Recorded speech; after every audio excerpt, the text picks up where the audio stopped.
know about baseball. I want to know about every single team. I want to know about StatGlass and FanGraphs and about, Tony. I'm a very modern fan. Reading up on all the analytics. I want to know about baseball. Presented by Patreon supporters of Effectively Wild. Hello and welcome to episode 2341 of Effectively Wild, a baseball podcast from FanGraphs presented by our Patreon supporters. I am Ben Lindbergh of The Ringer, joined by Meg Rowley of FanGraphs. Hello, Meg. Hello. Can I tell you about the newest baseball mystery that has consumed my mind? Sure. So Kutter Crawford, Red Sox pitcher, is having likely season-ending right wrist surgery. Yeah. And the Red Sox are declining to say how he hurt his wrist. So he had an off-field accident. Okay. That is what Alex Cora has divulged. But he has declined to say what the nature of that accident was. Okay. He said it wasn't irresponsible. Okay. He said, I'm not going to get into details. It's not disappointing, as in it's not disappointing to the organization, like he did something that was disappointing. Obviously, it's disappointing that he hurt himself. It's just an accident. It stinks that it happened that way. Stinks is in brackets. I don't know what the actual word was there, but I wonder if whatever it was preceded by something very gnarly, like perhaps, effing stinks. Well, that'll remain a mystery, I suppose, too. But what could it possibly be? Kutter Crawford is not obligated to tell me how he hurt his wrist, but it is sort of standard practice in baseball. I suppose we're sort of spoiled when it comes to the specificity with which teams name injuries, because they don't always. Sometimes they can be cagey, and sometimes they can keep things a little bit under wraps, or they will downplay something that will turn out to be a bit more severe than they let on initially, and maybe they knew a little more than they divulged up front. But we have it a lot better than, say, people who follow or cover hockey, where it's just like lower body injury, right? Upper body. Who could say what that means? Is that an amputation? Did they strain a muscle? Who knows? No one knows. And in baseball, typically, if someone suffers an injury that requires probably season-ending surgery, we get some indication of why that was, especially if it was not just in the normal course of pitching, if it was an off-field accident of some sort.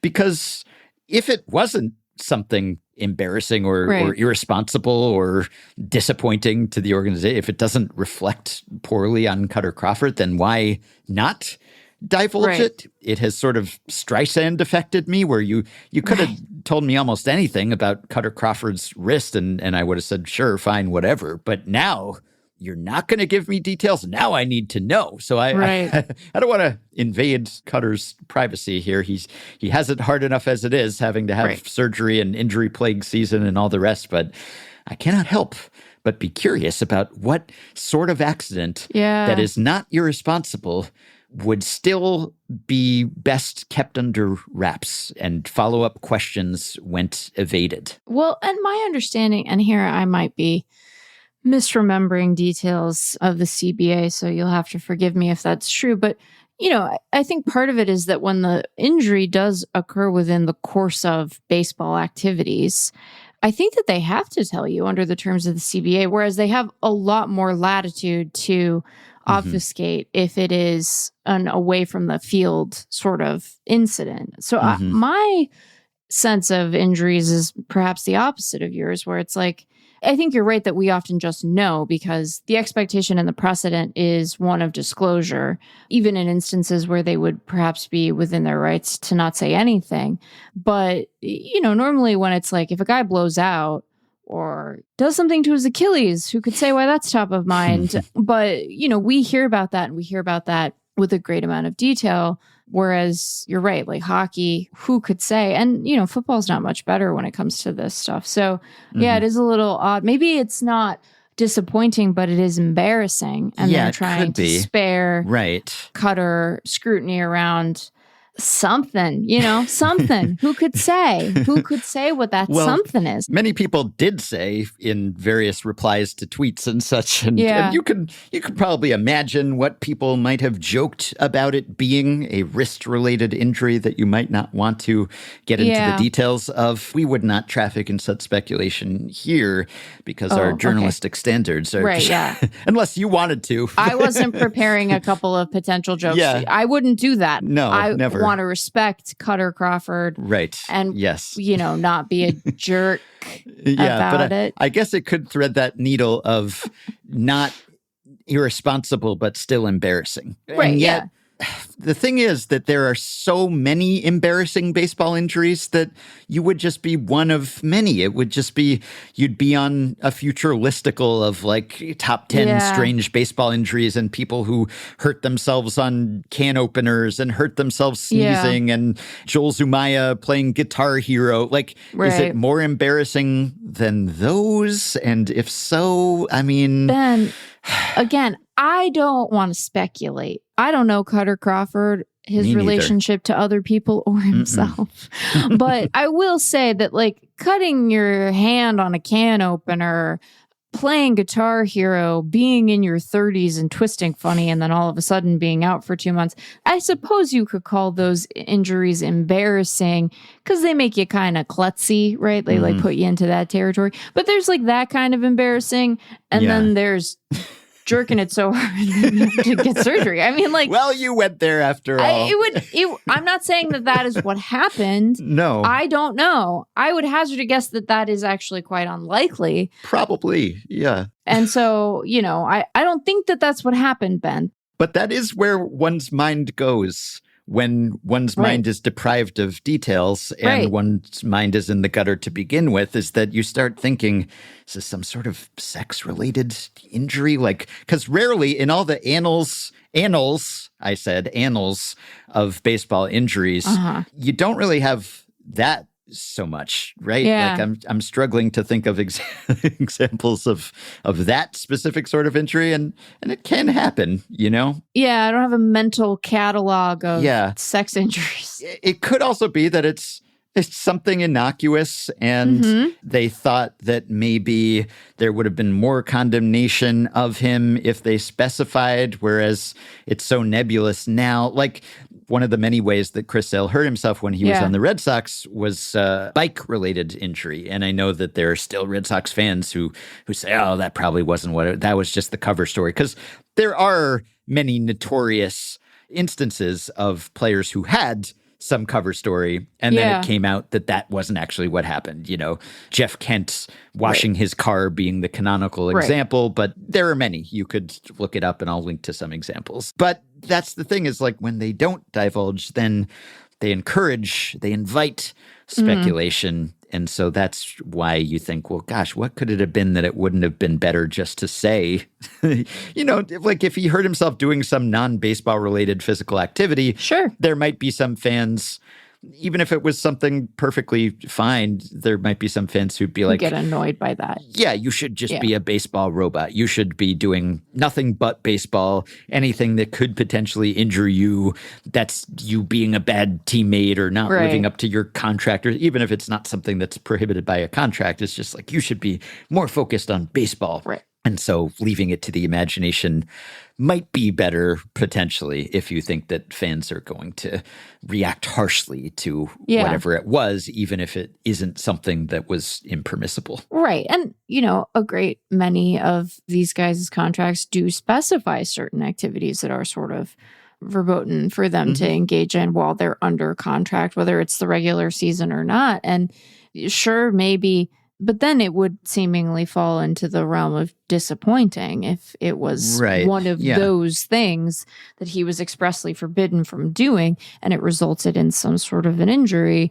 And, the way that teams handle this stuff, these things sort of depends on their relationship with the player and what the state of affairs is more generally. Like, I think that like the Padres were inclined to be pretty transparent about what Fernando Tatis had been getting up to, because like they knew that he was I'm sure they knew he was going to face a suspension for PEDs. And I wonder if it was, they sort of had a posture of like, we got to knock some sense into the kid, right? Like we got to, there needs to be public consequence for this as sort of a wake-up call moment that he needs to take his responsibilities to the team more seriously. This doesn't seem to have been one of those things. I don't know. It's so strange. It is very strange. I want to be clear, Ben. I want to be just like painfully clear. I don't think that this was a masturbatory injury. I don't think that that's what happened here. I do wonder what did happen, though. Yeah. I do. I wonder. How can you not wonder? You've piqued my interest now. Well, maybe someday the truth will come out, and we wish the best to Kutter Crawford, regardless of how he injured himself. Hopefully the surgery is a success. And he comes back strong from whatever it was. Right. I'm not trying to impugn the young man, you know. Candidly, if that was how he were to injure himself, that feels like it's just none of my business, you know. Yeah. I guess the thing is that so many players have been forthcoming, or at least it's come out one way or another. I mean, Google Clint Barmas venison. Google Clint Barmas venison story. Clint Barmas deer meat. Just one of my favorite weird injury incidents. That'll definitely.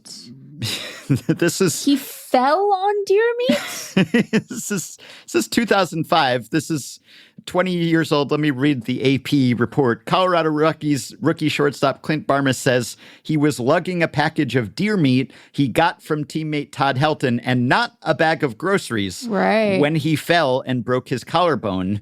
Bummer. Because it had come out like there was a different version of the story initially. Oh, sure. And then like Todd Helton was implicated. And then there was like suspicion that it was about an ATV because the story says Helton said he and Barmas had ridden four-wheel all-terrain vehicles at Helton's ranch on Sunday. Helton said the ATV ride had nothing to do with the injury. Got it. I cannot say it strongly enough. He did not get hurt riding an ATV, Helton said. Don't put it in the newspaper that I was mad. Right. I was there. He never left my eyesight the entire time. Helton said he, Barmas, and rookie teammate Brad Hopp were riding about 5 miles per hour, which I'll leave it to you how believable that is. Is that how fast people typically, is that the point of riding an ATV? Let's really rev this thing up to 5 mph here. I don't know. Does that sound plausible? It sounds plausible insofar as there is at least some percentage of the ATV riding community who seem to derive the most pleasure from how loud the damn things are. And if you're going slowly, you are maximizing the amount of time that other people have to hear the ATV. True. So maybe in that respect, it's plausible. But no, young men riding ATVs doesn't conjure 5 miles an hour to me. You know, that's not my initial instinct. Me neither. It's like, well, we're baseball players. We can't risk life and limb here. No. So we will get on the ATV, but we will throttle down to 5 miles per hour. We're responsible. Everything in moderation, really. And so it wasn't the ATV ride. Afterward, Helton treated the rookies to a dinner that included deer meat, and Barmas liked it so much that Helton gave him a package. So he then had the package of deer meat, and thus he was lugging that, I guess, up some stairs, and he fell, and that's how he hurt himself. It's quite elaborate. Maybe it's a truth is stranger than fiction sort of story. Like the ATV injury would be pretty predictable. The falling because you were carrying deer meat that you got as a gift after the dinner that followed the ATV ride. That, who could invent such a thing? So, no one. Rockies general manager at the time, Dan O'Dowd, said he doesn't doubt Barmas's explanation that it was a fall and not the ATV ride that caused the injury. This is one of the greatest character kids we've ever had come through this organization. I have no reason to doubt him. It's an unfortunate injury for both him and for us, but he'll get through this. So, you know, that may or may not have affected Clint Barmas's career long term. Who knows? Yeah. But I'm just saying, if people are going on the record with the I fell carrying deer meat story, then that's the bar. So like, if it can't clear that bar, whatever happened to your wrist, then I'm just saying. Anyway, maybe someday Pablo Torre will find out, perhaps. Maybe we'll get some Pablo on the case. Investigative journalists on this one. Man, weird. All right. Well, there's been other big baseball news, but, it's been kind of bad news, and there's plenty of bad news to go around. I mean, there was a Wander Franco development and some closure in one of his legal cases, at least, and seems like he was not punished too harshly, given the severity of what happened here. He was found guilty of soliciting having improper sexual relationship with a minor, but he will not be imprisoned for that unless he does it again. He is just on probation for 5 years, and then there's a 2-year suspended sentence, so he could escape jail time altogether, although he has a separate case pending for a firearms incident, so that's still hanging over his head.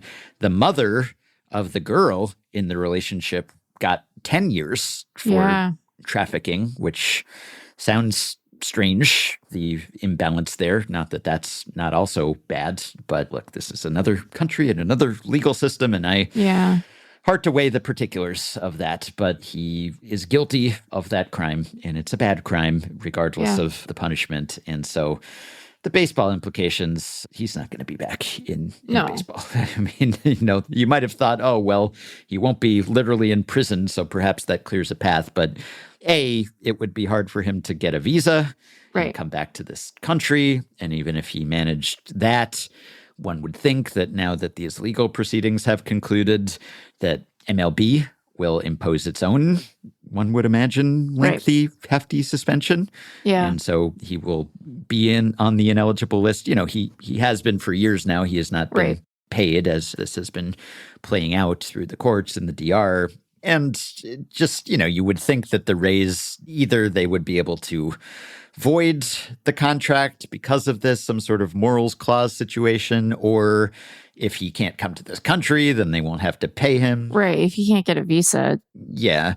And, even if he's able to come back at some point and his suspension is finished, whatever MLB imposes here, I guess maybe there could be some buyout down the road. Who knows? But he will not be playing for that team again. I don't think it's going out on a limb to say. And even if and when he is available to any other team, be a pretty tough sell to the fan base to sign Wander Franco, despite his talent and his relative youth, even after he serves his time here. Not only will he not have played for a long time professionally or at a high level, but also this will be on his record. So I'm sorry that the talent was squandered, that what seemed like such a promising career turned out not to be one. But ultimately, the baseball implications of this are relevant and yet somewhat lesser in the grand scheme of things. Yeah, I was thinking, what do I want to say about this? And so often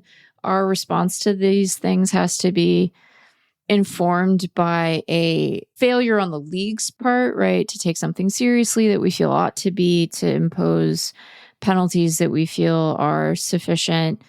We obviously haven't gotten to the sort of penalty phase of it from an MLB perspective yet, but I tend to agree with you. Even in an environment where some of this stuff seems more up for debate than we might want, I struggle to believe that he will have the option to play an affiliated ball in the States ever again. And I think that the inability to procure a visa is probably just going to make it enough of a non-starter to begin with that it doesn't really, you don't even have to get to the how do we wring our hands such that we can justify signing this sexual predator. You don't have to say alleged anymore, right? He's been convicted. Right. I just don't think that it even progresses to that point because I struggle to believe he's going to be able to regain entry to the United States. So it's just, I hope that this young girl is getting support. She's been failed at multiple junctures and by her closest intimates. So I hope that she has some help and resource to weather this. But gnarly case. And to your point, not his only legal misadventure in the last little while here. So Yeah, the absence of a conviction is not exoneration, even though there is often confusion on that point. And it hasn't always been disqualifying, but the presence of a conviction for sexual abuse, especially sexual abuse of this nature, frankly, yeah, one would think that will be disqualifying despite the talent. Yeah, I would imagine so. The other little piece of news here, which is not nearly of the same gravity, but more of the amusing variety and more of the Nepo baby brand of news. But this was not surprising, right? This was easily anticipated. But the Rockies, they're cleaning house. There's a new boss in town, new sheriff. Yeah. And his last name, just by coincidence, happens to be Monfort. Yeah. But, don't read anything into that. It just so happens that he was the most qualified candidate for the role of Rockies president. And their longtime outgoing president and CEO is stepping down at the end of the year. And Walker Monfort, the oldest son of team owner Dick Monfort, is ascending to the role named executive vice president of the Rockies. And of course, he is not the only Monfort son to be an executive for the Rockies. Their pro scouting director, also a different Monfort. So, it's nice that it turned out that way, that it could remain a family affair and that the best qualified candidates just happened to share a bloodline with Dick. And, look, he's been in the organization a long time. I don't know whether that's a good thing or a bad thing when it comes to the Rockies, but he is well-versed in the way that the Rockies do things, for better or worse. And so smooth transition, one would imagine. Yeah. So, he's served his indentured servitude as a son of the owner who gets to... I'm sure it was really rough. try his hand in various departments and get a good grounding in the Rockies. Started from the ground up, worked his way up from the entry level to the top. And congrats to Walker and to Dick and all the Monforts. It's such an interesting thing because, I guess I do want to say, I don't know any of these guys. I do know people in the game who have a positive opinion of Sterling Monfort, the pro scouting director. I don't know that they've really been able to actualize anything, and it's not like they've blown anyone away with their returns and trades, but here we are. With Sterling. It's an odd thing because I think it's very obvious, as we've talked about a lot over the years, that insularity is one of the problems really plaguing this franchise, that there is a lack of outside perspective and that they might really benefit from some new voices in that room. And they, at every opportunity, seem pretty eager to eschew that option and that route and to stick with what they know, whether it's literal members of the family or just very long time members of the front office who end up kind of shifting around in various roles. And all of a sudden, Bud Black's going to be your pitching coach. And there's all of that stuff. And so I'm not a fan of that. I do wonder, and this isn't an excuse because I think that money and title tend to be a way to get around this problem. But I do wonder what it would be like for them if they were trying to hire that role in a true open search, right? Yeah. That they were genuinely interested in bringing in someone with a different viewpoint, perhaps with experiences in the game away from Colorado. What kind of candidate pool would they be able to draw? There are only so many of those jobs, even in our era of title inflation and not being able to really know what anyone's seniority is outside the POBO. But I was wondering about that the other day. I was like, there's sort of this group of more junior executives that I think, every year kind of gets moved around a little bit. Some of those folks end up getting promoted within their own organizations as a means of keeping them. Some of them go out for these searches when there's a GM opening. Who's sitting there chomping at the bit to run the Rockies? I don't know. There are only 30 of those jobs. So somebody, presumably, and we've talked about how for the right person, maybe you look at this as like this incredible, exciting challenge, right? How do I bring winning baseball to Colorado? How do I overcome this deficit that we deal with that isn't about Nepo babies and isn't about resourcing and isn't about anything else but the fact that we play on the moon? Like, how do we counter that? And I don't know. I don't know what the answer to that would be. I also, it's perhaps a testament to the grim nature of sports ownership these days that like there is part of me that wished the like family operation had some better representatives, right? Because there is something a little bit nice about it being this personal thing that isn't about, the Fenway Sports Group or whatever the Yeah. And we're thin on the ground with those now. Yes. When it used to be the dominant model, but the scions of some of those organizations are dying or stepping down. And often that precipitates a sale rather than the promotion of, one of the owner's kids, which I'm not saying that like nepotism is like a good thing to be clear, but it is just, private equity makes you yearn for weird, I guess is the takeaway from this little tangent where I'm like, oh, it would be okay if a couple of these were like a true family business and they were baseball people and it got passed down generation to generation. What a funny world. That doesn't mean that the owner's kid has to be like the top person in charge, right? You can presumably have a mix of both where you have a true genuine interest for the best outside talent that you can find. And then there's also a role for your family in it. But it's just a funny thing to kind of sort through. Bring the Vex back to the big leagues. That's what we need. Definitely, Bring the buses back. Just save the buses. We don't want more. I think the buses are doing just fine. The buses are about to get a big check. I think they're doing okay. Yeah. The funny quote from Monfort was about his son, Walker. He offers a fresh, forward-looking mindset, and we're confident his perspective, experience, and leadership will benefit the club in the months and years to come.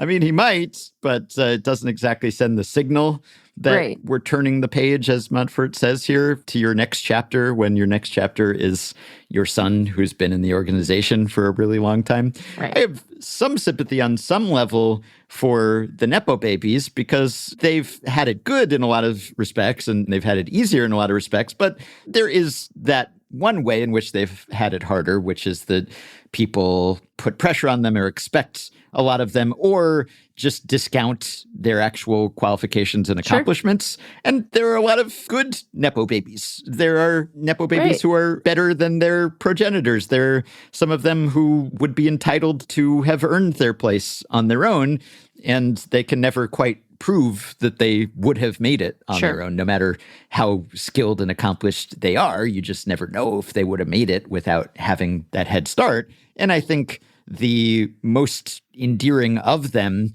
cop to that and acknowledge that while still knowing that, it sort of stinks if you're good at what you do, that people will always say, oh, Nepo baby. Sure.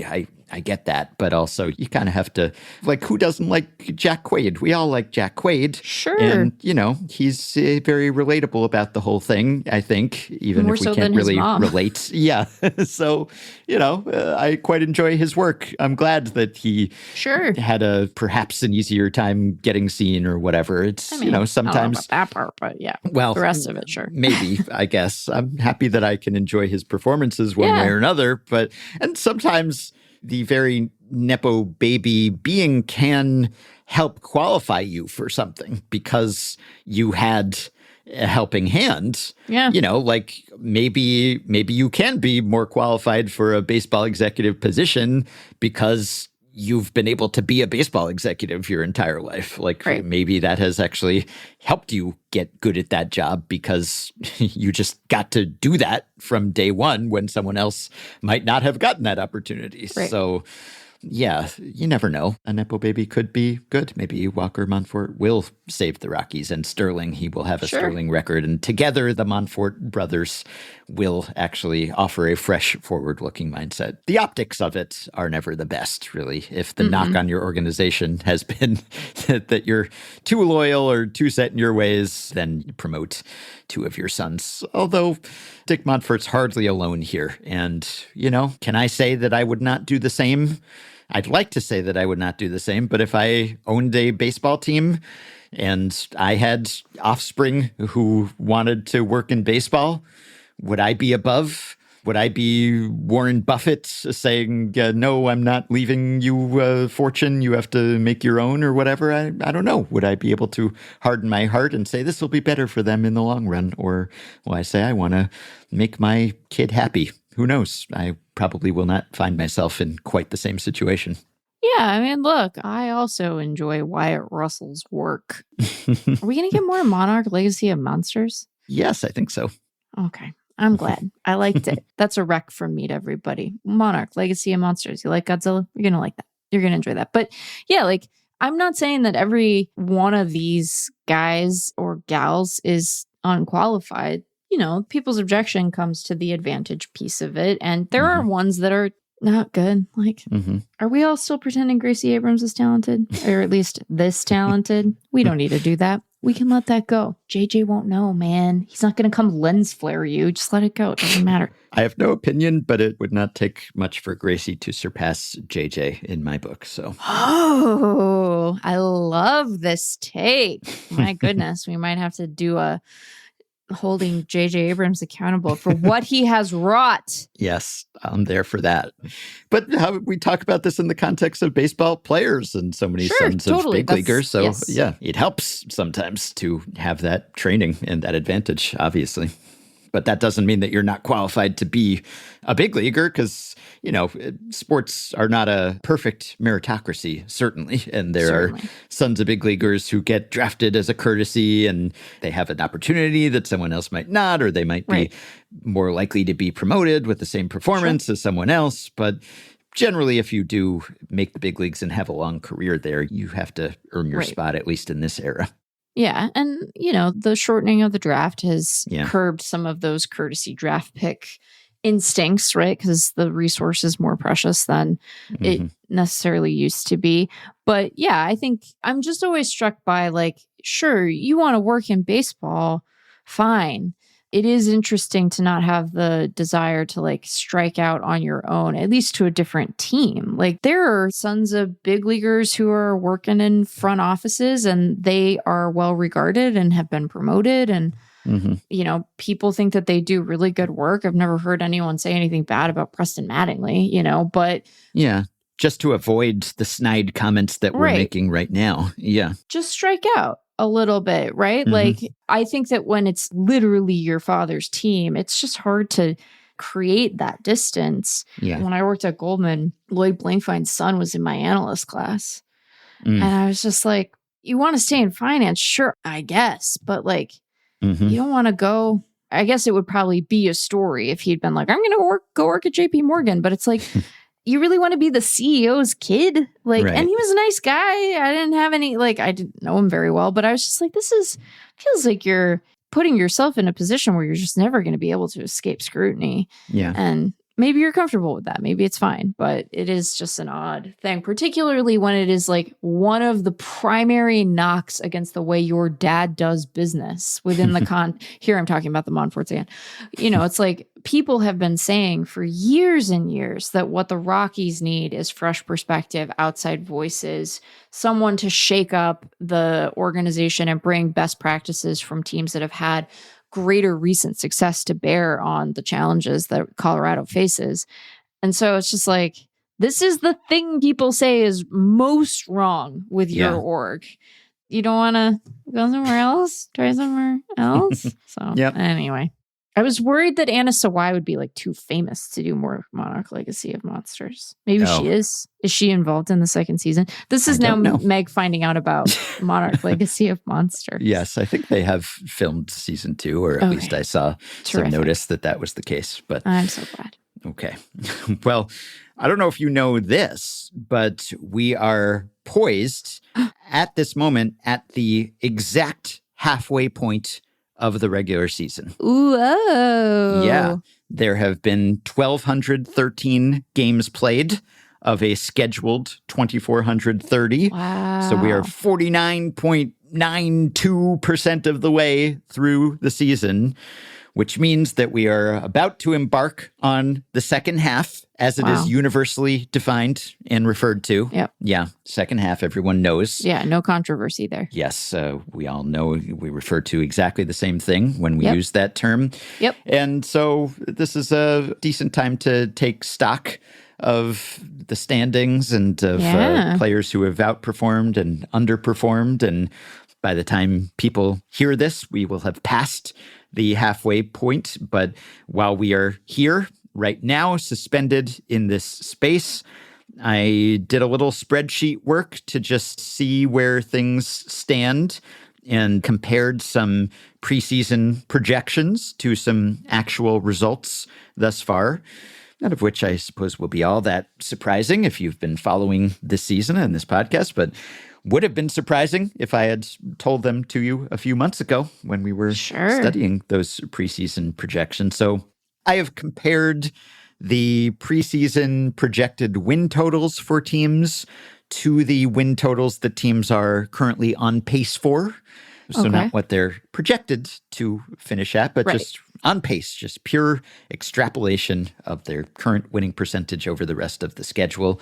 And I did the same for hitters and pitchers. So anyone who had a preseason projection in the FanGraphs depth charts, which is generally several hundred hitters and several hundred pitchers, I compared that to the on-pace extrapolated quote-unquote projections, not really projections, but just what they're on pace for given the percentage of games that they have played thus far, and just look to see how far ahead of or behind the pace teams and players are. So the teams that are most ahead of their preseason projections might not be the most obvious. You know, like, okay, the Tigers have exceeded expectations. Sure, we have talked about that.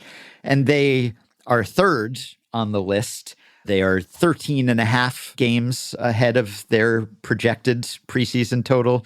I know that we don't really have fractional wins when it comes to these things, but in projections, we do, and extrapolations. So the Tigers' preseason playoff odds projection was 87.3 wins.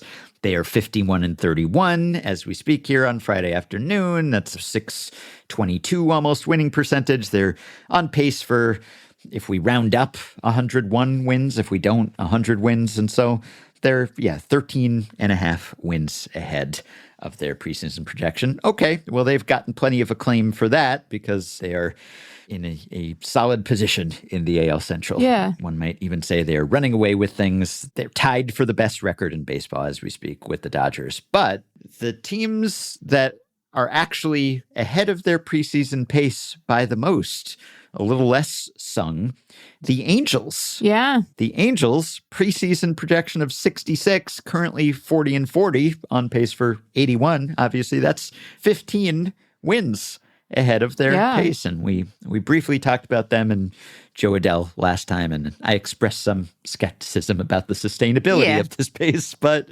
hey, half a season, and the Angels are, at least by this metric, the greatest positive surprise. And how often have the Angels been a pleasant surprise in recent seasons? So that's something. Yeah, I mean, good for them. It's like you said, we expressed doubts about the sustainability. I think that doubt is well founded, but also, like banked wins are banked wins. Mm-hmm. And so much of modern baseball is us just begging teams to give their fans like a nice thing to watch, even if it doesn't result in a playoff berth. Like, just give people competitive baseball to watch. Why don't you? Mm-hmm. And so by that measure, they have succeeded, or at least done so far. That's something. That is something. So, there you go. Yeah. Okay. And we got an email the other day about an Angel, Mike Trout, and about what we expected from him. Listener Brock said, just curious to hear what you two make of Trout's season thus far. His overall output has been fine, but he is still well below his career BABIP. He is walking more than he has the past few seasons. His Savant page is bright red, The percentiles, they're encouraging. His 100 plate appearance rolling expected weighted on base had a brief dip earlier this month, but is now above his career expected weighted on base average, not to mention his expected weighted on base for the season. So he even appears to be trending in the right direction of late. What's going on with our guy? Is he poised to look like vintage Trout again in the second half? I suspect, parentheses, hope that he is. I don't know. I don't know. Yeah, I settle for health at this point. Yes. I settle for having him on the field, which he is and has been for most of the season thus far, obviously with one extended absence, but I'm just happy to have him back. And yeah, the numbers have ticked up lately. He strikes out a lot, as he did in 2023, as he did in 2021. He is also walking a fair amount still. And yeah, it seems like he's had batted ball luck. I don't know. I don't know. Like, I think that if he kept hitting the ball the way that he has been hitting the ball, that he would probably have better results. Yeah. That's what I think. So yes, hopefully he can maintain the strong quality of contact and that will be reflected on the field and that he will actually stay in the lineup long enough for that positive regression to occur. It's just so hard to know. First of all, like, we have to assume he's going to stay healthy for what I am about to say to really make sense. But let's make that assumption. Let's be optimistic that he'll stay healthy. He's missed so much time. And has never, since the injury started to pile up, he hasn't really had an extended big league run where we have been able to gauge, here's the new baseline for Mike Trout. Mm-hmm. Here's what this version of Mike Trout's body is capable of doing. We just don't know. We haven't had enough of him on the other side of injury to be able to say, because every time we feel like we're getting close, he just gets hurt again. Yeah. So I don't rightly know. Yeah. I hope that for his sake, he starts to enjoy results that are in better alignment with what his, quality of contact and underlying metrics would suggest he should be getting. But I couldn't rightly say. Mm-hmm. I really couldn't. And I don't know. Yeah. I think anyone who's telling you like, oh, I know who Mike Trout is as a player now is like, kind of pulling your leg, because I don't know that Mike Trout knows the answer to that. Right. The first few injury-plagued years, he played pretty Trout-like when he was available. Well, 2020, he wasn't really hurt. That was just a shortened season, and he played pretty well. And at 2021, he played 36 games, but he had a 189 WRC plus, so it was still okay. Well, if he could just stay healthy, then he'd still be Trout. And even 2022, he played 119 games, 176 WRC plus, 6 WAR. Okay, that's still essentially the same guy. But the past few seasons, 2023 on, even when he has been available, he has not been that kind of player anymore. And so I assume that ship has sailed. But if he could be at least what he was when healthy the last couple seasons, which was like 130-something WRC plus, like well above average hitter at the very least, I'd settle for that. Sure. I'd certainly sign up for that if he could have that kind of decline phase and just still be a pretty good hitter and just continue to stay in the lineup. That's what I hope for. So maybe we'll see. Hopefully that would help the Angels avoid the regression that I expect will be coming for them if they could get more out of Mike Trout in the second half. Yeah. But yeah, we'll see. Anyway, we'll see. The subject line of that email was, is it time to talk Trout? I guess it was. Okay. It was. The second team that has exceeded its preseason projected pace by the most is the Tampa Bay Rays. Yeah, the Tampa Bay Rays, things have looked up for them lately. They're on pace for 92 wins, which would be 14.4 ahead of their preseason projection. They're in second place in the East. Half a game. Only half a game. Yeah, how about that? And how about that, Ben? That happened fast. It did. All of a sudden I looked up and I was like, those Yankees, they need to be a little worried, I think. I think so. And MLB is discussing contingency Right. plans and where will the Rays play if they make the playoffs and they advance in the playoffs, and we have to not have those games played at a minor league park, and we want bigger crowds, and where could they go? And yeah, that might have seemed premature to even expect that to happen until fairly recently. But now it's looking quite realistic. Yeah, you have to plan these things. Yeah. You know, you need the contingency, even if they fall off or, you know, they get in on a wild card and they don't have a guaranteed home series or something. Like you just have to plan, because you can't look up in September and be like, oh, where are we going to put these guys? You can't do that. Nope. That'd be a disaster. Yeah. And elsewhere in the AL East, the fourth team on this list after the Tigers, the Blue Jays. The Blue Jays tracking for 87 wins or so and projected 75.6. So they're double digits ahead of that pace. So they are roughly in playoff position, right? So, I mean, they're in the thick of the wild card race. They are in possession of the second AL wild card behind the Rays right now. So, yeah, that's encouraging too. The expectations, at least per the depth charts projections, were not particularly high, but for a team that has consistently fallen short of hopes and expectations, it'd be nice if they could exceed them for once. It is so funny because we came into the year, and I think we were largely in agreement with the projections at the site. Like, we came into the year thinking that the AL East would be the most competitive division in baseball, maybe, you know, tied with the NL West, but largely one of the most competitive divisions in baseball, certainly the best division in the American League. And I think that we thought, you know, it would be Yankees, that the Red Sox would factor heavily, that, you know, the Blue Jays and Orioles might be able to make their way. I remain skeptical of the Orioles because apparently I'm like contractually obligated to have skepticism about them as a FanGraphs employee. And, you know, it's kind of rounding into form. It's not the exact composition that I was expecting. I thought that this might be a down year for Tampa Bay. Not as down as I thought the Orioles would be. And I didn't think the Orioles would be as bad as they are, but it's kind of shaping up in a way, you know? There's competitive baseball being played there. It's not just the Yankees anymore. The fifth team is actually the Dodgers, who are on pace for 100 or 101 wins, same as the Tigers. And that would have been a disappointment per some projections and expectations. Baseball Prospectus, Pacoda was certainly super high on them. But FanGraphs projections were not quite as high. They were projected for 92.3 wins from the preseason playoff odds. And so they have actually exceeded that pace, even though there's this perception that, oh, they're going to challenge for greatest team of all time. And clearly that hasn't happened.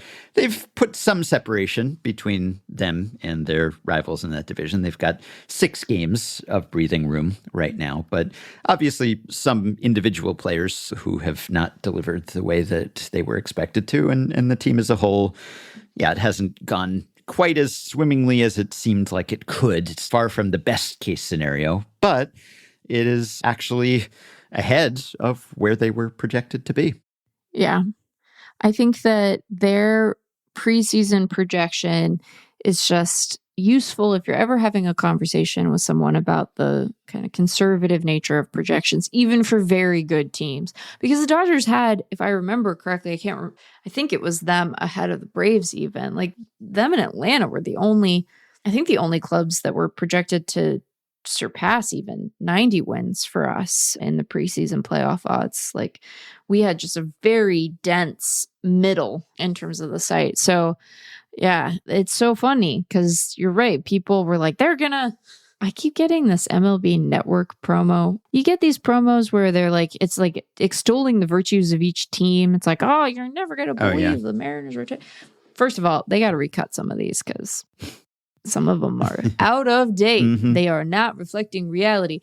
But, you know, there's a moment in there. I think it might be from the Fox postseason broadcast after the Dodgers won. They're in line for I think they say like 4 or 5 World Series in a row. And I'm like, what on earth are you all even talking about? But that was the way that the team was thought of coming into the year, just because they had made all these additions. And anyway, it's just a funny thing how it all works out. It is. Okay. And then the next teams after that, the Cardinals, 8 wins ahead. The Phillies, 7 wins ahead, which sort of surprised me, but their preseason projection a little more pedestrian than I would have expected. The Giants, just 6 or so games ahead. The Cubs, 5.5, and then the Mets, another 5, round out the top 10. And then the bottom teams, no surprises. We've talked about some of these teams plenty to no end this season. The aforementioned Colorado Rockies at the bottom of the list, even though they were projected for 61.8 wins. They are, in fact, on pace for 36. And I know that's amazing. Things have looked up lately. I know. June has been relatively kind to them, but doesn't that make you depressed, though, that that's things looking up? Yeah. It's almost worse, really. Like, I don't want to... We had somebody cancel their Patreon subscription because they were like, I'm a Rockies fan. I just don't like baseball anymore. And I was like, I cannot blame you for this position. Like, you be well. You know, I hope you find your way back to the game in a way that's satisfying to you. But for that to be an upswing, my God, just... Yeah. That's fine, though, because, you know, the Monforts, they're on it. Yeah, it was such a slow start that I was like, okay, I'm going to double their win total now, and because we're halfway through the season, and then maybe it'll start to look sort of respectable. No, it's still 36. No. That's so 36. bad. So bad. But if they just keep playing at their June pace, then maybe they'll end up where they were supposed to be all along, and we'll look back and laugh. But they are about 26 wins behind their projected pace, so they're more than 10 wins worse on that score than any other team. The Orioles are 16 behind their projected pace. The Braves are 15 behind.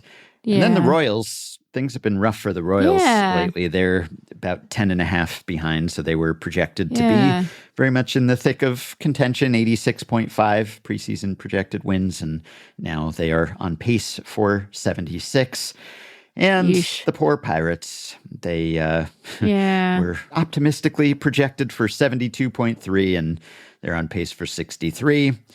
Then your Mariners, they're about 8 wins behind the projection. Your Diamondbacks, about 7 wins behind. Your A's, sort of, to some extent. All right. Just look, one prediction. You can only saddle me with so much, you know? They're about 6-7 wins behind. White Sox, 6 behind. Nationals, 5 behind. Everyone else is just kind of in the middle, 3 to 4 wins or fewer away from what they were expected to be. All right. Let's give you the individual player projection disparities here. So the number one overperformer, who is 5.7 WAR ahead of his preseason projection, is, no surprise probably, Cal Raleigh. Now, it always impresses me when the guy who has overperformed the most had one of the best projections to begin with. Yeah. So, it's fun. That's a lot of fun. He was projected for 5.2 WAR. That's really good. That was one of the highest figures. And yet he has still surpassed that projection by more than anyone else has. So he's on pace for 10.9 WAR, which would be absolutely preposterous for a catcher. But number 2 on the list is, of course, his closest competitor for the AL MVP award, and that is Aaron Judge, who had the best projection when the season started, 7.2 WAR, and still is on pace to surpass that by fully 5.2 wins with a 12.4 WAR season. So 2 of the best players in baseball who have leveled up and just found a new gear. So that's pretty impressive.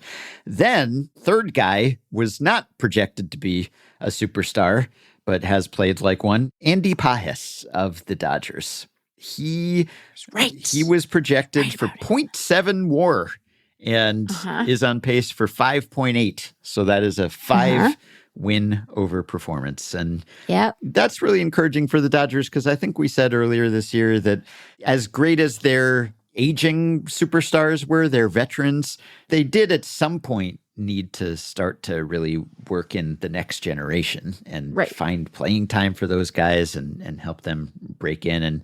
And Pages has done that for them. And he just showed off his arm doubling off a Rockies, just game ending. Cannot lose a game that way. So bad. It's horrible. Yeah, the Rockies have lost every My which way, God. but that was a bad one. But Yeah. he's got some skills, and patience has not really been one of them. Like, he's not walking. Zach Kreiser just wrote about that for the Bandwagon, that he's had one of the best walkless months ever on record. And, it's good to have some walks because that just balances things out. You can't always count on the batted ball good fortune. And so it's nice when you have a baseline of taking some free bases. And he hasn't really done that, but he's not a huge strikeout guy. And, the power's been there, and he's given them good defense and just, like the rare early or mid 20s something to be a staple and big contributor to that team. So Andy Pages. Pete Crow Armstrong, of course, is next on the list, about a 5 WAR overperformance. Jeremy Pena, who we mentioned at one point fairly recently, but, hadn't gotten a lot of press until fairly recently. I know he just got a FanGraphs post on this very subject, but he is making good belatedly on some of that early prospect rookie potential. He's on pace for an 8 WAR season and 4.4 ahead of what he was projected to accomplish. And Carlos Narvaez of the Red Sox. He's next on all of the sung Red Sox rookies who have debuted. He's the one, sort of unsung, less highly touted, who has been the most productive to this point and is on pace for almost a 5 WAR season, which is about 4 WAR more than was expected for him. Yeah, it's been quite a showing. Yeah. And then Zach McKinstry, of course.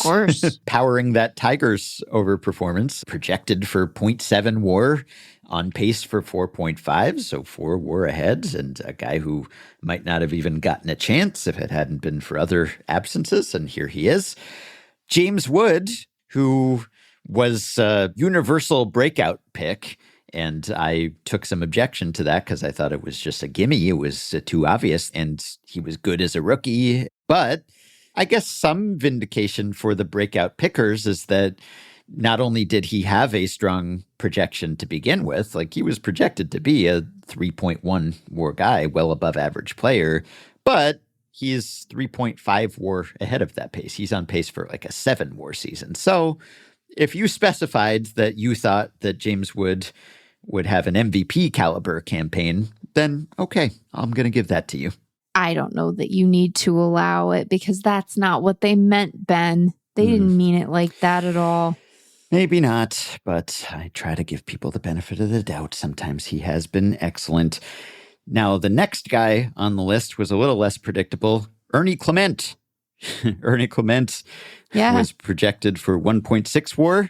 He's on pace for 5.1. So he's overshooting that by 3.4. That's pretty impressive. I guess that's part of powering the Blue Jays to that total we talked about earlier. Byron Buxton is next. We highlighted his highlights the other day. He's about 3 WAR ahead of his projected pace. Amazing. Drake Baldwin of the Braves is next on the list. He was projected for 0.9 WAR and is on pace for 4. Some of these, it's not necessarily that they were projected to be bad. It's that they were projected not to play very much. And then they were good and they got more playing time than expected. So there are multiple ways that one could outperform expectations.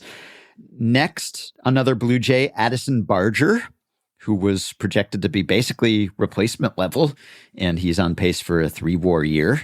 I like that there's some variety here. You have like superstars who have been even superstarier than expected, and then you have people who weren't expected to play and have been present and pretty good, and people who were projected to not be very good at all and have been pretty good. Like you can be just above average instead of replacement level, and that's going to get you toward the top of this list. Just multiple paths one can take.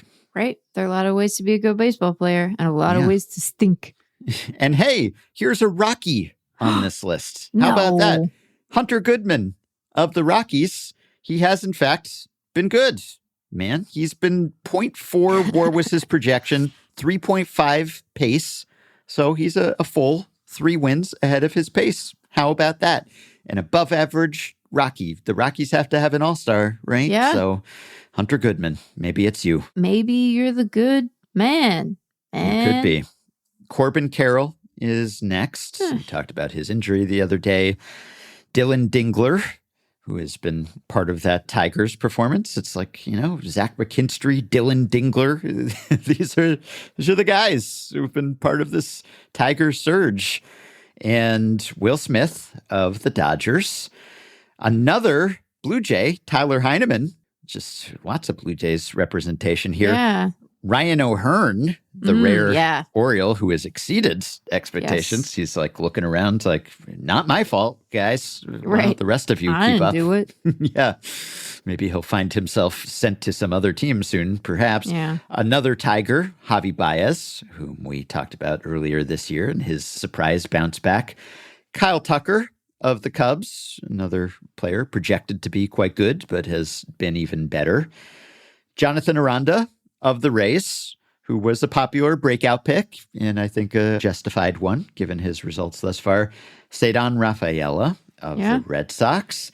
Isaac Collins of the Brewers. Trent Grisham of the Yankees. Yep. Cam Smith of the Astros. Shohei Ohtani. How about Shohei sneaking in here with a 2.3 WAR overperformance? And I guess I'll stop right around there. Jacob Wilson, same overperformance. Pete Alonso, same overperformance. And Kyle Stowers of the Marlins, formerly of the Orioles, makes the list. And then the other 2 or more WAR overperformers, Sal Frelick of the Brewers, Eugenio Suarez of the Diamondbacks. We just saluted him the other day. Michael Garcia of the Royals, Jake Myers of the Astros, Daniel Schneemann of the Guardians, Ben Rice of the Yankees, Matt Olson of the Braves, Carson Kelly of the Cubs, and finally, Geraldo Perdomo of the Diamondbacks. Now, you got to know the underperformers, of course, on the offensive side.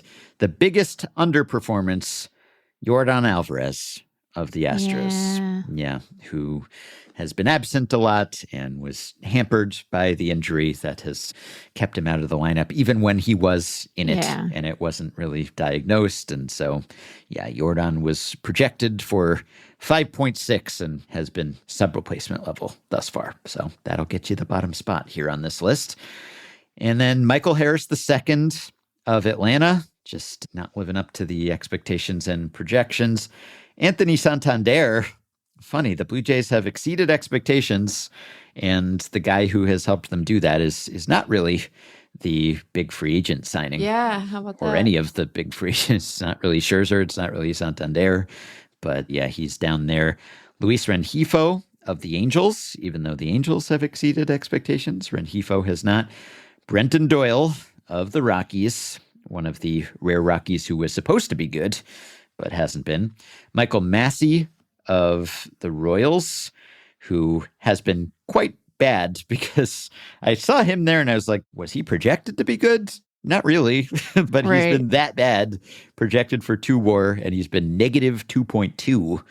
So that's not good. Wowzers. Lamont Wade Jr., now of the Angels, which tells you something, I guess, about how his season has gone. Andrew Vaughn, now of the Brewers, same. Mark Vientos of the Mets. Christian Walker of the Astros hasn't really lived up to the free agent hype. Brian Rocchio of the Guardians. Heston Kjerstad of the Orioles. Jock Peterson of the Rangers. And I guess I'll give you the 3 or more WAR underperformers here, just reeling them off. J.J. Bleday of the A's. Tristan Casas of the Red Sox. Jonathan India of the Royals. A signing that I praised hasn't worked out so well. Andres Jimenez of the Blue Jays, a rare Blue Jay who shows up here toward the bottom of the list. Leody Taveras of the Mariners. Formerly. Yeah, formerly, yeah. Luis Robert Jr. of the White Sox. Lane Thomas of the Guardians. Kaber Uiz of the Nationals. Royce Lewis of the Twins. Tyler O'Neill of the Orioles, Jake McCarthy of the Diamondbacks, Victor Robles of the Mariners, and Christian Campbell, Red Sox, Corey Seager, Rangers, Yainer Diaz of the Astros, rounding out the list. So let me see who is most dead on, who is like 0 WAR removed from their projections, who is exactly lived up to or down to expectations, no more or no less. The projected exactly correct based on their on-pace club: Tyler Freeman, Nico Horner, Jorge Barosa, Ryan Jeffers, Stuart Fairchild, Dustin Harris, Kyle Teal, Leover Peguero, Yohan Moncada, who was good for a while there, Yandy Diaz, Oscar Gonzalez, Jose Fermin, Griffin Conine, Dom Nunez, Ahmed Rosario, Tucker Barnhart, Nick Fortes, and Hunter Fiducia. Congrats to all of you. You have exactly done what you were projected to do thus far. So like a lot of guys with kind of mid projections. Yeah, probably. I guess so. Probably. Yeah. And some guys who weren't projected to play that much probably and haven't played that much. So, Yeah. Yeah. Okay. All right. On the pitching side, the overperforming pitchers, Chris Bubich, number 1. Yeah. Man, he's been good. Didn't see that coming. Yeah. Neither did the projections. So he's on pace for almost 6 WAR, FanGraphs WAR season, and was projected for 1.3. So wow. Despite the Royals not being so hot, Chris Bubich has been fantastic. Chad Patrick. Yeah. I talked about the Brewers rotation, just all of a sudden really rounding into form and being good. And Chad Patrick has been a big part of that. He's about 3.5 wins ahead of his projection. The overperformances here are not as big on the pitching side as they were on the position player side, because pitchers just kind of lower ceiling generally. Yeah. Pitchers these days, they only pitch so much. Jesus Luzardo is next. Randy Rodriguez of the Giants, who also has been really, really good. Matthew Liberatore of the Cardinals. Hunter Brown of the Astros, Mackenzie Gore of the Nationals, Logan Webb of the Giants. That's an instance of thought he was going to be good, has been even better. Right. And low leverage Ben, or Low no leverage longer Ben. low leverage Ben. Ben Kasperius of the Dodgers shows up here. And then rounding up the top 10, Will Warren of the Yankees, who was a beneficiary, I guess, of some other pitchers not getting playing time. And Will Warren has justified that rotation spot and actually is just ahead of Max Fried, who has more than held up his end of the bargain for the Yankees. And then lightning round here, Andrew Abbott of the Reds, Jose Soriano, Angels, Jake Bird of the Rockies, another Rocky, nice to see, Robert Suarez of the Padres, Tyler McGill of the Mets, Hobie Milner, one of the Hobies for the Rangers, Merrill Kelly of the Diamondbacks. Yeah, he's been very good. Yeah, Nick Pivetta of the Padres. And the last of the 2 or more WAR overperformers, Jack Dreyer of the Dodgers, Garrett Crochet of the Red Sox, another knew he was good, but boy, he's been even better. Yeah. And Phil Maton of the Cardinals. Okay. On the downside, among the pitchers, let's see who is at the bottom of this list. Well, not Kutter Crawford, but another Red Sox pitcher, Tanner Houck. Yeah, man. Yeah, not good. Yeah, Tanner Houck, good. projected to be pretty good. 3 WAR preseason projection has been negative 2.2 thus far. Oof. Yeah, that's not good. Or I guess on pace, actually, let's see. His preseason projection of 3 WAR, and he is on pace to be negative 0.8 WAR. So roughly a 4-win underperformance. Yeah, geez. Yeah, and then the next guy on the list is mostly unavailability, Tyler Glasnow. Yeah. He just hasn't really pitched much and was projected to be good. So replacement level thus far. Bowden Francis of the Blue Jays. Yeah. He looked good last year, not so good this year. Blake Snell, another case of mostly just not pitching. Zach Gallen of the Diamondbacks. Yeah, man. Not a case of not pitching, but a case of not pitching well. Yeah, really rough right before he's going to be a free agent. Not good. Not the platform year one wants. Roki Sasaki, which is a combination of not pitching and not pitching well, and not pitching because of not pitching well, and also maybe being hurt. Yeah. Zach Eflin of the Orioles, who seemed like a bright spot of that Orioles rotation, hasn't been bright. Aaron Nola of the Phillies, who has been hurt. Reynaldo Lopez of the Braves has been hurt. Sandy Alcantara of the Marlins, we've talked about plenty. Perhaps salvaging his season. Brandon Pfaadt of the Diamondbacks. Justin Steele of the Cubs, he got hurt, of course. Nestor Cortez got hurt. Brewers, George Kirby also got hurt. A lot of injuries on the pitchers list, unsurprisingly. And the other two guys who on pace to underperform by 2.5 WAR or more, Corbin Burns, who's done for the year, and Walker Buehler, who Red Sox fans probably wish were done for the year at this point. It's been bad. It's been bad lately. It's been bad. Yeah. All right. And then the most on-target pitchers. Let's see. There are a lot of them. There are too many even to list, but I will put this full spreadsheet online for people to peruse. So those are the bright spots and also the dark spots of this season on an individual player performance level. But, it's been a fun season so far. Yeah. They all are, I guess, when you're like us. But there's been some compelling record chases and just fantastic individual seasons and a bunch of teams that have been kind of disappointing, but also some teams that have been surprisingly good. I mean, you could say that every season at the halfway point, but plenty of stuff that I'm excited to see the rest of the year. I guess it has more or less worked out that there are no super teams, no spectacular teams that are just amazing, which is kind of what we thought. And there has been a lot of clumping and compression.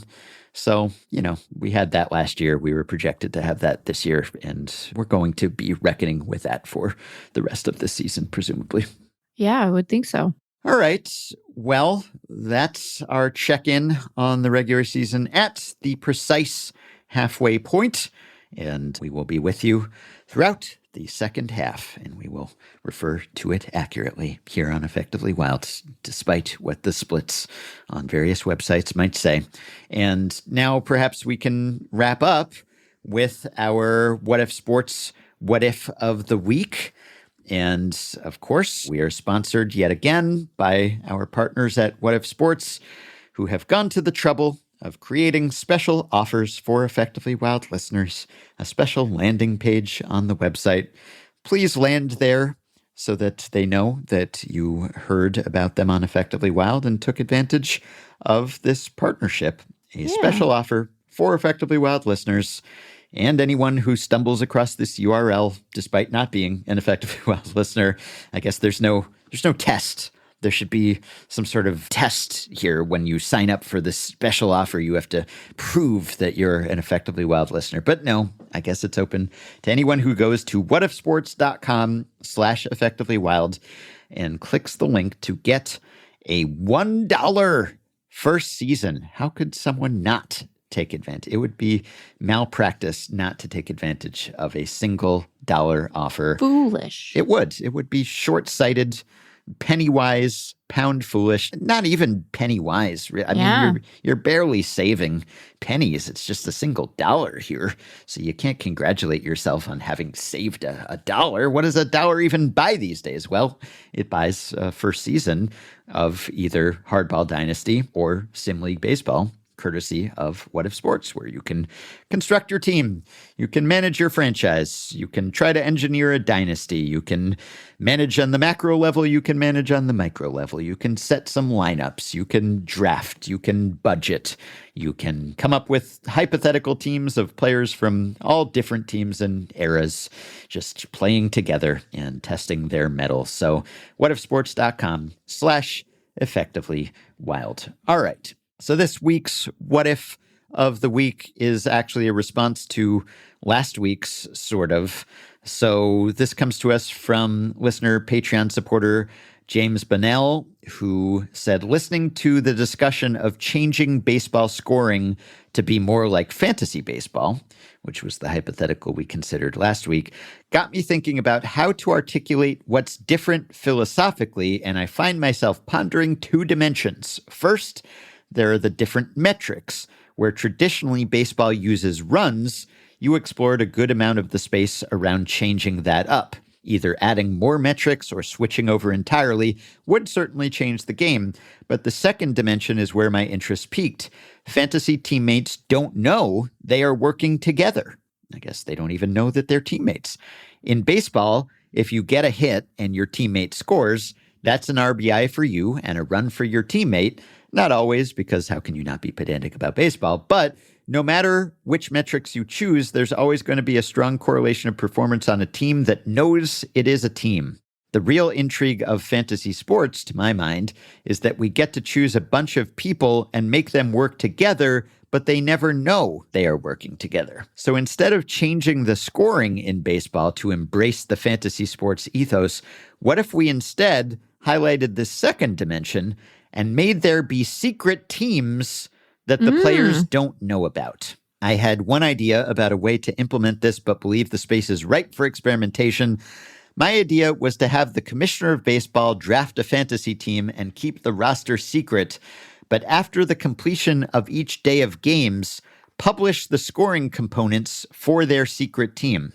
E.g., the secret team scored 30 runs, got 40 strikeouts, walked 13 times, etc., and then allow fans to submit guesses of the roster of the team, like a deranged logic puzzle crossed with a March Madness bracket exercise.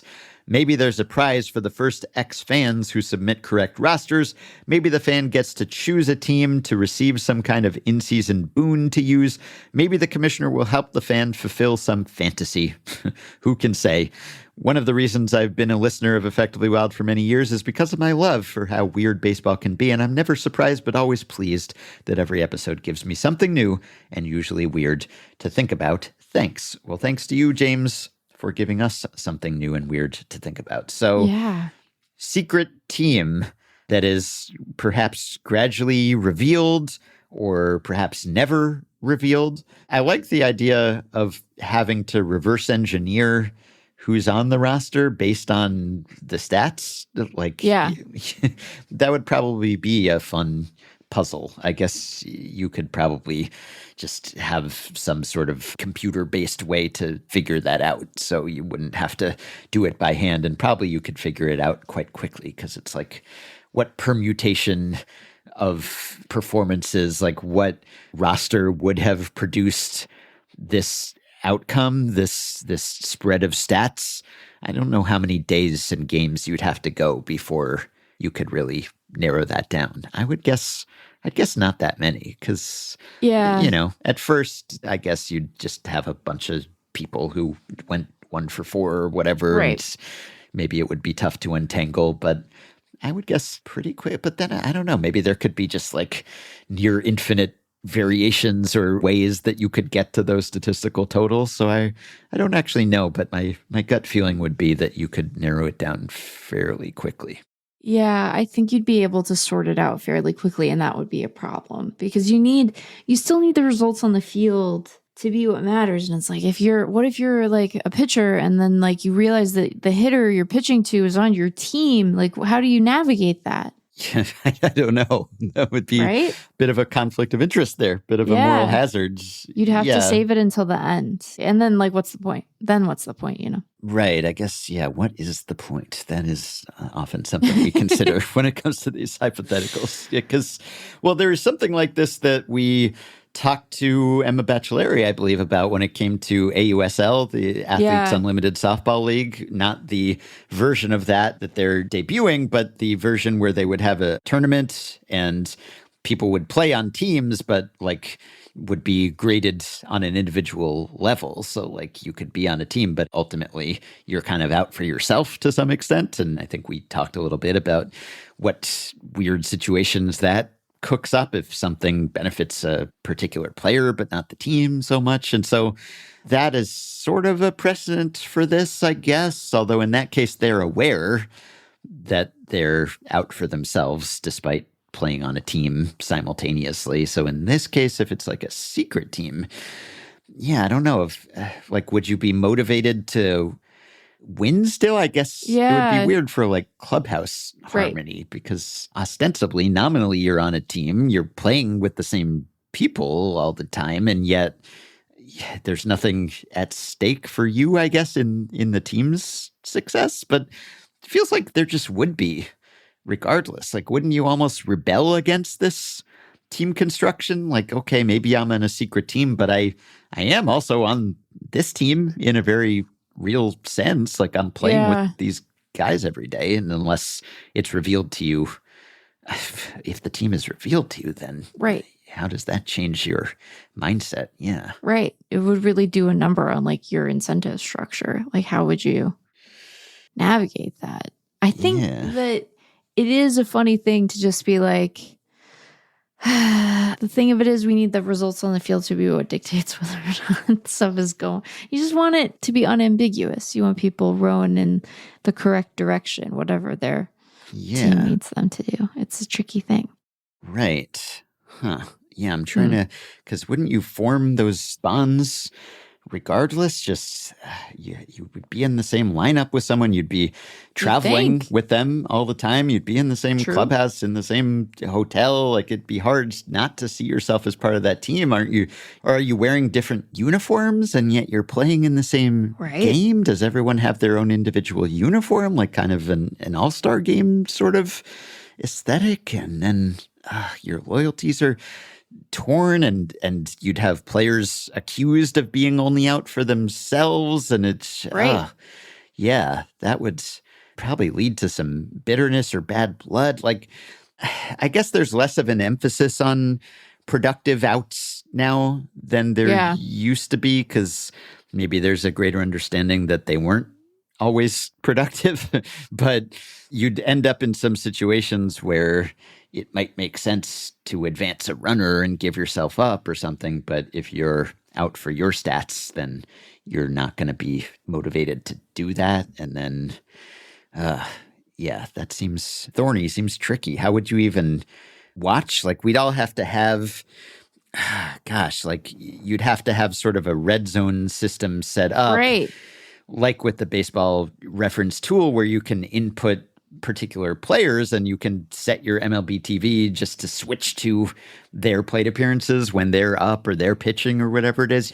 I guess you'd kind of have to consume baseball that way. But what rooting interest would there be for fans, really? Why would you feel invested in this artificial team's success? You wouldn't. I don't think you would. Which is funny because people get so overly invested in their own fantasy teams to the point that they feel like they should tell you about them. And that seems perhaps excessively sometimes, but yeah.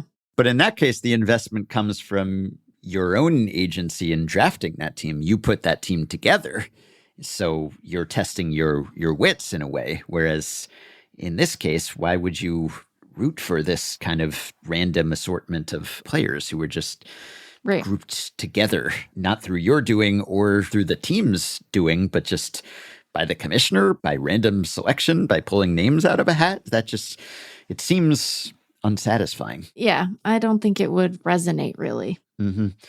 Okay, well, we like the potential logic puzzle aspect of like trying to derive the rosters based on the standings, essentially. But beyond that little math problem that might entertain us, it doesn't seem like this idea has a whole lot to recommend it as far as I can see. So, all right, maybe we can just close with a quick bonus second hypothetical that came in while we were recording, which was from yet another Ben, which was your discussion on episode 2339 about the terrible sonic environment at the ballpark really resonated with me, so much so that I'm sending my first email. I get so frustrated having to endure the barrage of pointless loud noise and distractions when I just want to watch a game and talk to the people I'm with.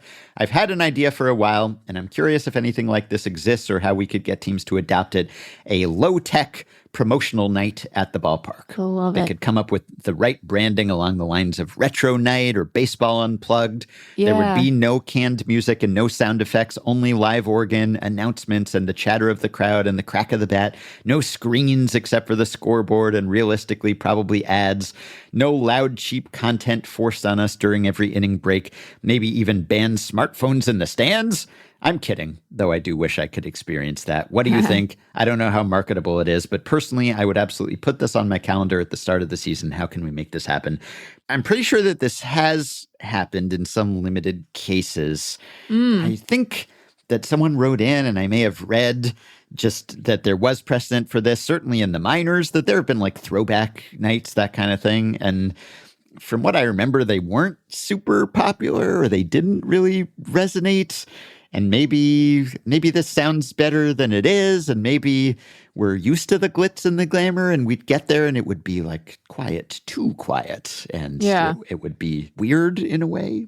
I'm not saying we need to go cold turkey, to be clear. You know, I like having a PA. I don't mind some between innings games on the scoreboard or in the minors everywhere. You know, I'm fine with some whimsy and frivolity and some noise and music. It's just show some restraint and don't bombard us and like risk hearing damage, essentially. So that's where we are. But I wouldn't really want the confiscating my phone. No thanks. I mean, first of all, how would you ever get it back?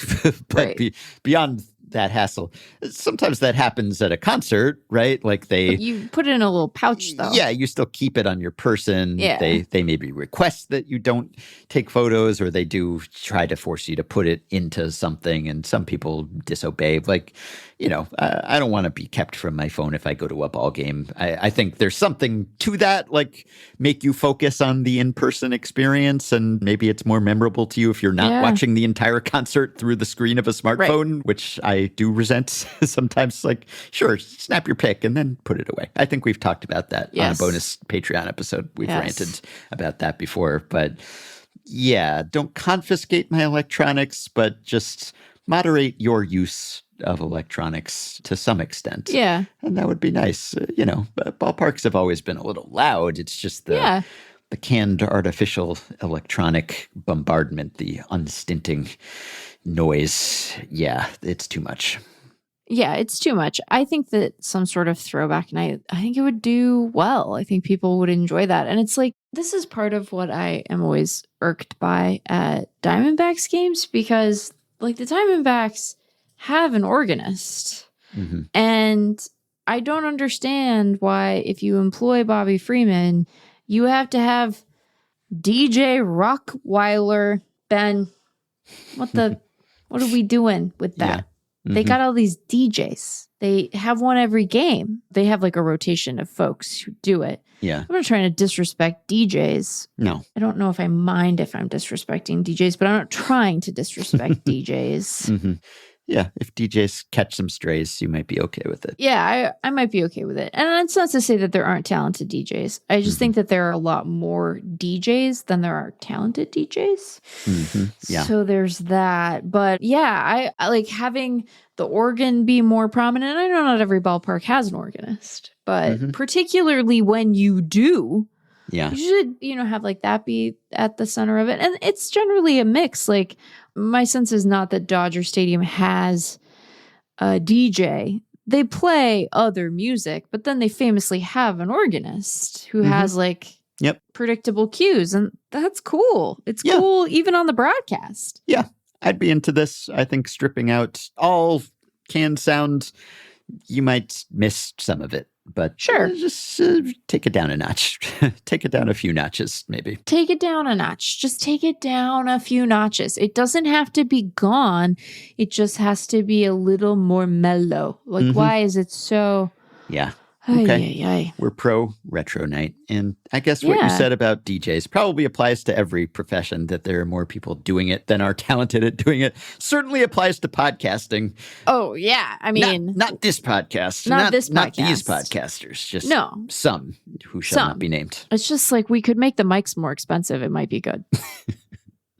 Okay, wanted to leave you with one more email. This is from listener Brett, who writes, in recent episodes, you've been tracking how low Denzel Clark's OPS plus and overall hitting skill can go and still be playable. The elite defense is incredible, and I, for one, hope to see him continue to push the limits of playability given the gulf between his offense and defense. However, there's a historic comp to Clark that you could talk about, Mark Belanger. Belanger is third all-time in total zone runs behind much better hitters Brooks Robinson, 105 OPS plus, and Andrew Jones, 111 OPS plus. Belanger's career OPS plus was 68. Even Ozzie Smith, who is fourth all-time in total zone runs, had an 87 OPS plus. Clark's OPS plus to date is 58, and Belanger had 5 seasons below that number. He notably had a 56 OPS plus for the 1970 World Series winning Orioles while posting a 1.8 baseball reference WAR.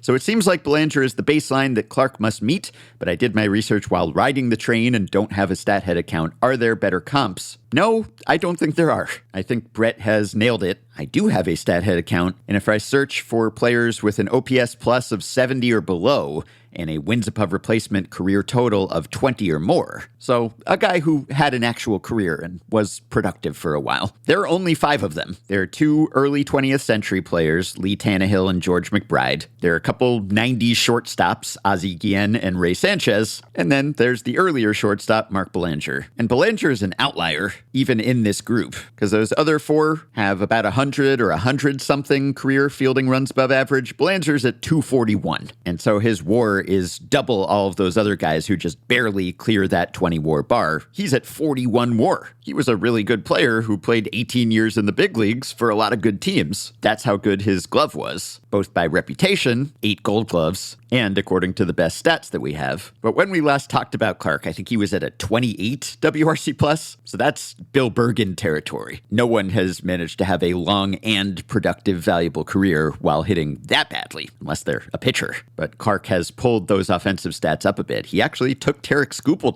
to center field in Detroit, so it's a little less extreme a proposition if he has a 50-something OPS plus than if he has a 20-something OPS plus. But yeah, Belanger would be the best case scenario if he's that bad a hitter, which I don't really think he will be. But all 5 of those guys in that exclusive group that I mentioned earlier were shortstops, for what it's worth. So if he can't hit as well as Belanger and be one of the best fielders of all time, then we're looking at a career where maybe he hangs on as a 4th outfielder, defensive replacement, but can't be a long-time starter who's actually good. There are plenty of examples of players who have hung on for a while, despite not being able to hit a lick. I mentioned Bill Bergen. Rafael Belliard would be a pretty good, more recent example. 17 big league seasons, 2,500 plate appearances, 46 OPS plus. It's just that he was almost perfectly replacement level, according to Baseball Reference. That's a little less exciting. And also, I think it's harder to get that kind of long-term playing time today while being that bad, because if you are consistently replacement level, you will be replaced. All right, that will do it for today and for this week. Thanks, as always, for listening. And special thanks to those of you who support the podcast on Patreon, which you can do by going to patreon.com/effectivelywild. The following 5 listeners have already signed up and pledged some monthly or yearly amount to help keep the podcast going, help us stay almost ad-free, and get themselves access to some perks. I guess I can go back to saying ad-free now. No, almost, because this week's What If segment concluded our arrangement with What If Sports, which we thank them for. But now we return to being solely reliant on our Patreon supporters, including the following 5: Zach Robinson, Nick Reed, Katie, Tim Pierenboom, and Carrie Pucko. Thanks to all of you. You can rate, review, and subscribe to Effectively Wild on iTunes and Spotify and other podcast platforms. If you are a Patreon supporter, you can contact us via the Patreon site. Just send us a message and it will magically show up in our inboxes, denoted as a message from a Patreon supporter. If you're not one, you can still contact us. Send us questions, comments, intro and outro themes via email at podcast@fangraphs.com. You can rate, review, and subscribe to Effectively Wild on iTunes and Spotify and other podcast platforms. You can join our Facebook group at facebook.com/group/effectivelywild. You can find the Effectively Wild subreddit at r/effectivelywild. And you can check the show notes at FanGraphs or the episode description in your podcast app for links to the stories and stats we cited today. One more thank you to Zachary Goldberg, filling in again for Shane McKeon. We appreciate Zachary's editing and production assistance this week. We hope you have a wonderful weekend, and we will be back to talk to you next week.